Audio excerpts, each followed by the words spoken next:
স্বল্প সময়ের জন্য দ্বিতীয় একটি চাঁদ পেতে যাচ্ছে পৃথিবী। জ্যোতির্বিজ্ঞানীরা বলেছেন, আগামী 29 সেপ্টেম্বর থেকে 25 নভেম্বর পর্যন্ত বাইরে থেকে উড়ে আসা একটি গ্রহাণু পৃথিবীকে প্রদক্ষিণ করে যাবে।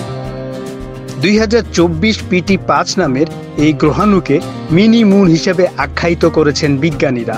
আমেরিকান অ্যাস্ট্রোনমিক্যাল সোসাইটির একটি গবেষণায় এই গ্রহাণুর গঠন, ভ্রমণপথ ও অন্যান্য বিষয়গুলো উঠে এসেছে। এ গবেষণায় বলা হয়েছে, পৃথিবী প্রদক্ষিণ শেষে গ্রহাণুটি সূর্যকেন্দ্রিক একটি কক্ষপথে ফিরে যাবে। গত 7 আগস্ট প্রথম এই গ্রহাণুটির সন্ধান পান বিজ্ঞানীরা। মাদ্রিদের কুমপ্লুটেন্স বিশ্ববিদ্যালয়ের গাণিতিক বিজ্ঞান অনুষদের গবেষক কার্লোস দে লা ফুয়েন্তে মার্কাস জানান, গ্রহাণুটির ব্যাস 37 ফুট। পৃথিবীর আকর্ষণে আকৃষ্ট হয়ে কোনো গ্রহাণুর কক্ষপথ প্রদক্ষিণ করার ঘটনা এটি প্রথম না। এরকম অস্থায়ী চাঁদের দেখা আগেও পেয়েছে পৃথিবী। 2020 সালের ফেব্রুয়ারি মাসে পৃথিবীর কক্ষপথে 2020 CD3 নামের একটি গ্রহাণুর দেখা পান বিজ্ঞানীরা।